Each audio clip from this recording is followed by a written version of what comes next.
నేను నీకు ఇస్తున్నా, వాక్శక్తి నేను నీకు ఇస్తున్నా. పౌలు ప్రార్థన చేయమని చెప్తాడు. నేను వాక్యం ప్రకటించినప్పుడు ప్రకటించవలసిన విధంగా ప్రకటించడానికి నా కొరకు ప్రార్థన చేయండి. నేను ప్రకటిస్తున్నప్పుడు వింటున్న వారి హృదయాలు తెరవబడినట్లుగా ప్రార్థన చేయండి. దాని గురించి ఆలోచించు. ఈ క్రొత్త సంవత్సరంలో నువ్వు ఆలోచించవలసిన నీ ఫెయిల్యూర్స్ గురించి కాదు, నీ ఓటమి గురించి కాదు, నువ్వు చేసే నిబంధనలు తీర్మానాలు ఏవైతే ఫెయిల్ అయ్యావో వాటి గురించి కాదు, ప్రార్థన చేయలేని ప్రార్థన రాహిత్యం కలిగిన నీ జీవితాన్ని గురించి కాదు, వాక్య ధ్యానం చేయలేని నీ బలహీనతని గురించి కాదు. కన్నులెత్తి చూడు. నీ ఎదురుగా దేవుడు నీ కొరకు సిద్ధపరిచిన కార్యం కనపడుతుంది, నీ కొరకు సిద్ధపరిచిన సత్క్రియలు కనపడతాయి. ప్రభువా అది నేను ఎలా చేయాలి? అప్పుడు ఆ సంపత్తు కనపడుతుంది, ఆ సాధన చేయడానికి అవసరమైన సిద్ధపాటు కనపడుతుంది, ఆ వరాలు కనపడతాయి, వాగ్దానాలు కనపడతాయి, దేవుడి కొరకు సిద్ధపరిచిన సకల సంపత్తు నీకు కనపడుతుంది. వాటిని వినియోగించిన ప్రభువు నీకు నేర్పుతారు. బలహీనతల వైపు చూస్తే, కొరిగిపోవడం చూస్తే నన్ను పరిశుద్ధపరచు, యథార్థంగా ఉంచు. ఇవన్నీ అవసరం అవసరం అవసరం. ఇవి వద్దు అని కాదు, ఇప్పుడు వాటి గురించి ఆలోచించు.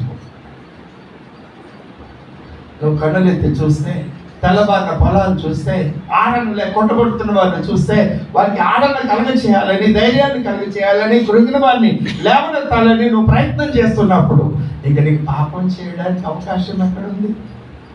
దేవునికి విరోధమైన కార్యాలు చేయడానికి నీకు ఆలోచన ఎక్కడుందండి? అయ్యో నా బిడ్డ ఆకలితో, అయ్యో నా బిడ్డ ఆదరణ లేక, అయ్యో నా బిడ్డ నెమ్మది లేక కుంగిపోతుంది, ఆ బిడ్డకి నేను నెమ్మది కలిగి చేయాలి. ప్రభువా ఆ బిడ్డకి నేను ఏ మాట చెప్పాలి? ఆ బిడ్డకి నేను ఏ మాట చెప్పడం ద్వారా ఆ బిడ్డకి ఆదరణ కలుగుతుంది? కన్న తల్లి తన ఆరోగ్యాన్ని చూసుకోదు, తన క్షేమాన్ని చూసుకోదు, భవిష్యత్ భద్రత, తనకున్న ఆస్తిని నేను భద్రపరచుకోవాలి, అంతా నా బిడ్డలకి ఇస్తే నా పరిస్థితి ఎవరు, నన్ను ఎవరు చూస్తారని ఆలోచించదు. తనకు కలిగిన అవసరమైన లాస్ట్ పై కూడా ఆ బిడ్డల కొరకు సంతోషంగా వ్యయపరుస్తుంది. అలాగే నువ్వు ఆ తెల్లబారిన పొలాలను చూసి కొన్ని ఆత్మలు రక్షించబడడానికి దేవుడి చేత నువ్వు వాడబడితే వారి క్షేమం కొరకు నీ జీవితాన్ని పానాత్మకంగా పోసేస్తావు. దేవునికి స్తోత్రం చెప్దామా? దాని గురించి ఆలోచించు. నేను నీ జీవితంలో చేయబోతున్న నూతన క్రియది, నూతన క్రియది, నూతన క్రియది. ఆ పని నువ్వు చేస్తే 25వ వచనం, ఆ రోజు వాళ్ళకి ఏం చేశాడు? పైన ప్రార్థన చేయలేదు, బలి అర్పించలేదు, అన్ని చెప్పాడు కదా. అయినా సరే 25, 43, 25 యెషయా గ్రంథం.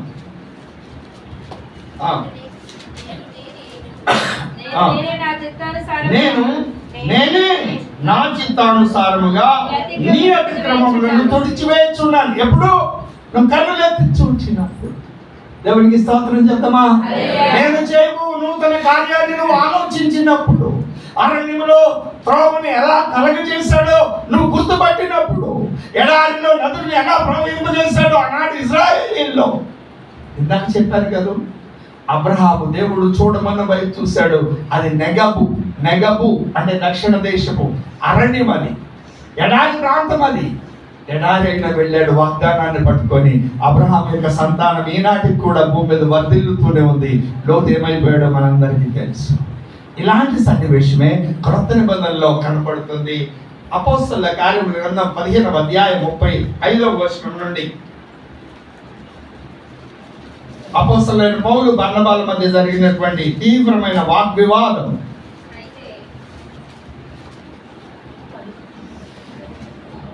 37 అపోస్తలుల కార్యముల గ్రంథం 15:37. మార్కు పెరగల యెహోవాను వెంట పెట్టుకుని పోవటకు బర్నబా ఇష్టపడిన, అయితే పౌలు పంఫూలియాలో పని కొరకు తమతో కూడా రాక తమను విడిచిన వారిని వెంట పెట్టుకుని పోవటం యుక్తం కాదని తలంచెను. వారిలో తీవ్రమైన వారము కలిగినందున వారు ఒకడు విడచి వేరైపోయి, లోతు అబ్రహాం వేరైపోయినట్లుగా బర్నబా మార్కును వెంట పెట్టుకుని వాడికి కుప్రకు వెళ్ళారు. కుప్ర అంటే సాతాను సింహాసనం వేసుకున్న స్థలం ఉన్న ప్రాంతం అది. ఆ తర్వాత పౌలు శీలను ఏర్పరచుకొని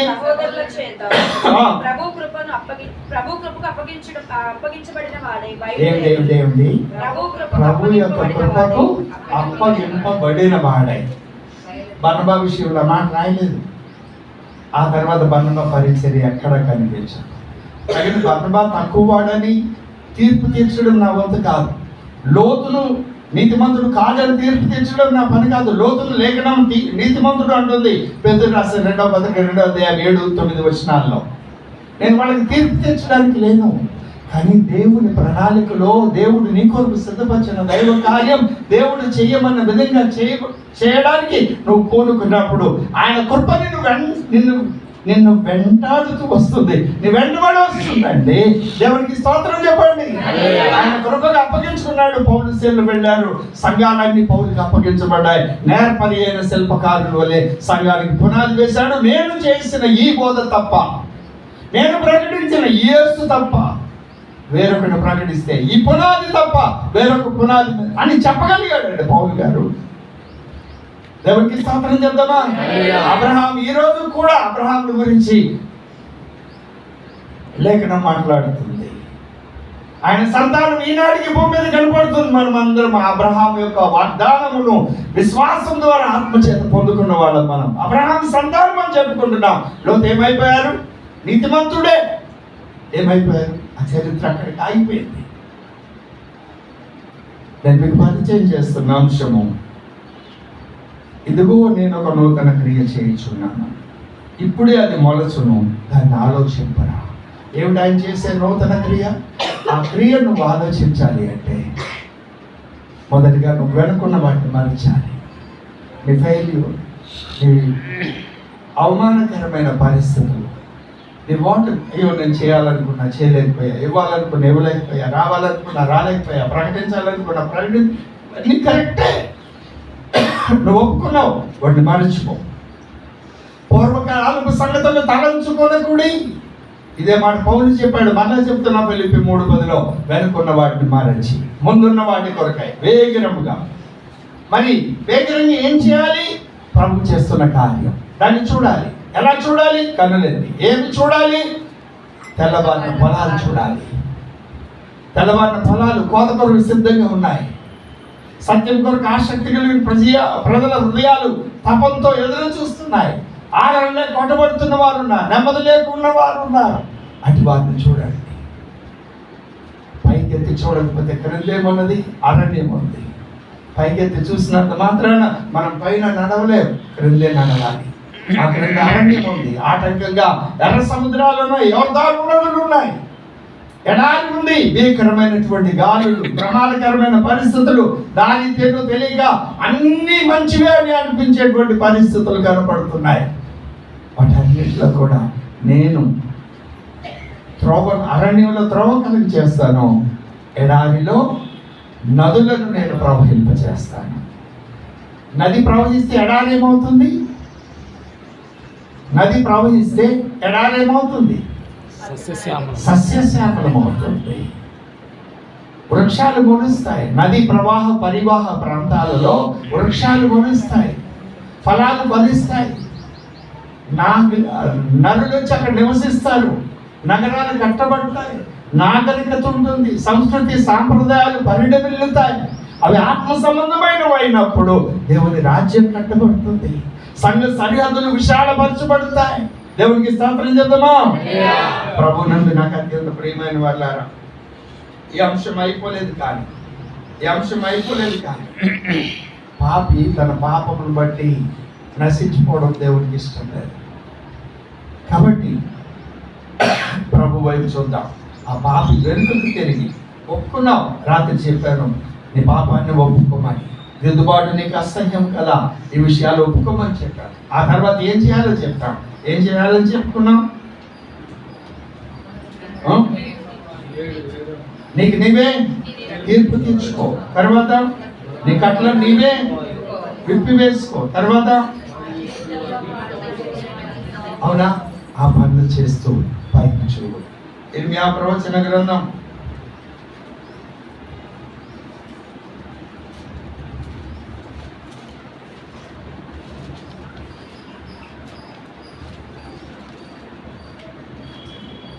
16వ అధ్యాయం 14వ వచనం. యెహోవా సెలవిచ్చు మాట ఏదనగా నేను వారి పితరులకు ఇచ్చిన దేశమునకు వారిని మరలా రప్పించెదను గనుక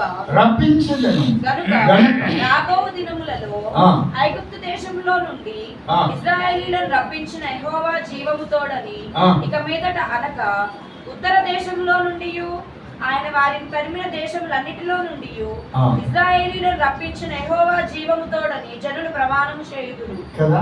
ఈ మాట ఇలా చెప్తారు. బబులోను నుండి వాగ్దాన భూమికి వచ్చారు కదా. వాగ్దాన భూమికి వచ్చిన తర్వాత జెరుబ్బాబెలు కట్టిన మందిరంలో ఆరాధన చేశారు కదా. అనేక సార్లు యెరూషలేము మందిరం మీద దాడులు జరిగినాయి. ఇంచుమించు 37-47 నాకు గుర్తులేదు కానీ 10 times. ఆ తర్వాత యేసు ప్రభు వారు ఉన్న కాలంలో మందిరం ఉంది, శృంగారం అన్న దేవాలయం. అది హేరోదు పునర్నిర్మించాడు. ఆ దేవాలయపు రాయి మీద రాయి లేకుండా పెళ్ళగించబడతాయని చెప్పారు. ఆ మందిరం కొనుగోలుపడింది క్రీస్తు శకం 70వ సంవత్సరం టైటిల్ చక్రవర్తి టెర్తులియన్ అనేటువంటి చక్రవర్తి ద్వారా సమూలంగా నాశనం చేయబడింది. ఒక్క దినాన 10 లక్షల మంది యూదులు ఇంచుమించు చరిత్ర చెప్తుంది నరకబడ్డారు. రక్తం కాలువల్లాగా ప్రవహించింది. ఆ మిగిలిన బ్రతికిన వారు, చెదిరిపోయిన వారు ప్రపంచమంతటా 190 కంటే ఎక్కువ దేశాల్లో చెదిరిపోయారు. మరికొందరు అమ్మివేయబడ్డారు. భారతదేశంలో కూడా ఈరోజు కూడా యూదులు ఉన్నారు. ఆ చెదిరిపోయిన వారందరినీ నేను మరలా తిరిగి సమకూరుస్తా.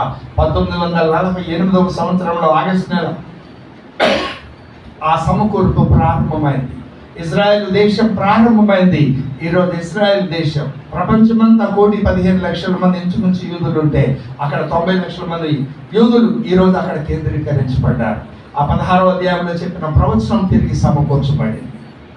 ఈ ప్రవచనాన్ని ఎందుకు జ్ఞాపకం చేస్తున్నానంటే, బబులోను చెరలో నుండి నువ్వు తిరిగి వచ్చినప్పుడు బలిపీఠం లేదు కనుక బలులు అర్పించలేదు, ప్రార్థన చేయలేదు, ధర్మశాస్త్రాన్ని వినిపించేవాడు లేడు. ఆ తర్వాత ఎజ్రా ఏడ్చాడు, ప్రార్థన చేశాడు. అదే అయినా కూడా ఆ తర్వాత మళ్ళా చెదరగొట్టబడ్డారు. చెదరగొట్టబడిన ఆ ప్రజలను దేవుడు విడిచిపెట్ల 1900 సంవత్సరాల తర్వాత తిరిగి సమకూర్చాడు. అలాగే నీ జీవితంలో ఆ మొదటి అనుభవం అయిపోయి చెదరగొట్టబడి ఐహిక విచారాలు, ధనమోసాలు ఇత్యాది బాధల చేత ఆరోగ్యపరమైన సమస్యలు, కుటుంబంలో సమాధానం లేని పరిస్థితులు, కొట్టబడుతున్న పరిస్థితులు, సమాజంలో గౌరవాన్ని కోల్పోయే పరిస్థితులు, నీ క్యారెక్టర్ అసాసినేట్ చేయబడి నువ్వు తలెత్తుకోలేని పరిస్థితి, ఎలాంటి బంధకాల్లో నువ్వు ఉన్నా సరే మళ్ళీ తిరిగి ఆయన వాగ్దానం చేస్తున్నాడు, నేను నిన్ను సమకూరుస్తాను. దానిని గురించి నువ్వు ఆలోచించు. దానిని గురించి ఆలోచించు. ఒక పాపి తన పాపమును బట్టి నశించుకోవడానికి ఇష్టం లేదు. ఆ పాపి మార్మల్సి పొంది పశ్చాత్తాపడి దేవునితో తిరగడం ఆయనకి సంతోషం అంటాడు. ఇర్మియా గ్రంథంలోనే ప్రభువునందు నాకు అత్యంత ప్రియమైన వాళ్ళారా, నేను మీకు పరిచయం చేస్తున్న అంశం ఇదిగో నేను ఒక నూతన క్రియ చేయుచున్నాను, దాని గురించి నువ్వు ఆలోచించవా? ఇప్పుడే అది మొలచును, మీరు దాన్ని ఆలోచింపరా అనడానికి ముందు ఆయన ఏమన్నాడు? మునుపటి వాటిని జ్ఞాపకము చేసుకొనకుడి. ఏమిటి మునుపటి విషయాలు? ఇదిగో నేను ఒక నూతన క్రియ చేయించున్నాను అనడానికి ముందు పూర్వకాలపు సంగతులు తలంచుకోండి. ఏమిటి పూర్వకాలపు సంగతులు? మోషే ద్వారా లిఖించబడిన 42 అద్భుతాలు, ఏలియా ద్వారా లిఖించబడిన 32 అద్భుతాలు, ఎలీషా ద్వారా లిఖించబడినటువంటి 16 అద్భుతాలు, అలాగే దానియేలు కాలంలో చేయబడినటువంటి అద్భుతాలు. మిగిలిన కాలాల్లో అద్భుతాలు జరిగినట్లుగా పాత నిబంధనలో చాలా అరుదుగా కనబడతాయి. ఇన్ని అద్భుతాలు నీ జీవితంలో జరిగినాయి, వాటి మర్చిపో, వాటి గురించి ఆలోచించు. ఎన్నోసార్లు ఇన్ని అద్భుతాలు చూసి కూడా సడిగావు, ఒడిగావు, ఫిర్యాదు చేసావు, తిరుగుబాటు చేసావు, దేవుని సన్నిధి విడిచి తిరిగావు, ప్రార్థన చేయలేదు, బలులు అర్పించలేదు, అయినా ఒప్పుకున్నావు, ఆయన తట్టు తిరిగావు, వాటిని మర్చిపో. ఇప్పుడు దేవుడు నీ కొరకు చేస్తున్న కార్యాన్ని నువ్వు కన్నులెత్తి చూడు. దేవుడు ఆజ్ఞాపిస్తున్నాడు, అబ్రహాంకు ఆజ్ఞాపించినట్టు. ఎటు చూడాలి? తూర్పు, పడమర, ఉత్తర, దక్షిణం. ఏమున్నాయి? పొలములు తెల్లబారి కోతకు వచ్చినాయి, కోతకు రెడీగా ఉన్నాయి. అంటే అర్థమేమిటి? సత్యాన్ని స్వీకరించడానికి ఆసక్తితో ఎదురు చూస్తున్న ప్రజలు ఉన్నారు. ఏది సత్యమో తెలియక అసత్యంలో కొట్టుమిట్టాడుతూ విలవిల్లాడుతున్న ప్రజలు ఉన్నారు. ఆనందం కొట్టబడుతున్న వారు ఉన్నారు. నెమ్మది సమాధానం లేక, నీకంటే అధ్వాన స్థితిలో ఉండి గురి గమ్యం లేక ఎడారి వంటి జీవితం జీవిస్తున్న వారు ఉన్నారు. అరణ్యం వంటి జీవితం జీవిస్తున్న వారు ఉన్నారు. ఇప్పుడు నువ్వు అరణ్యంలో ప్రయాణం చేయాలి, వారి దగ్గరికి వెళ్ళాలి, వారికి ఆదరణ కలగ చేయాలి. ఎలా వెళ్ళగలుగుతావు? అది అరణ్యం కదా, త్రోవ లేదు కదా.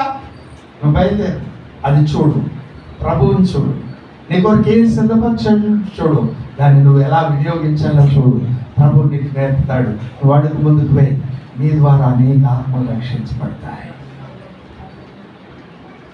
ఇక్కడే ఉన్నారా? నీ ద్వారా అనేక ఆత్మలు రక్షించబడతాయి. నీ వ్యక్తిగత విషయాల గురించి కాదు ఈ సంవత్సరం మాట్లాడుతుంది. పొలముల వైపు చూడు, దేవుడి పని వైపు చూడు, దేవుడు అప్పగించిన ఆ గొప్ప ఆధిక్యత వైపు చూడు. దేవుడిని కొరకు సిద్ధపరిచిన పని చూడు. భౌతికంగా నీకు ఎన్ని మేలు చేశాడైనా నువ్వు సాక్ష్యం చెప్తున్నావు. ఇదిగో నా పోషణకి ఇది ఇచ్చాడు, నా భద్రతకి ఇది ఇచ్చాడు, నా క్షేమానికి ఇది ఇచ్చాడు, నా కుటుంబ క్షేమానికి ఇది ఇచ్చాడు, ఉద్యోగం ఇచ్చాడు, వ్యాపారం ఇచ్చాడు, వ్యవసాయం ఇచ్చాడు, ఉండడానికి ఇల్లు ఇచ్చాడు, ఎన్నో చెప్తున్నావు. దేవుడి కొరకు నువ్వు ఏం చేయాలి?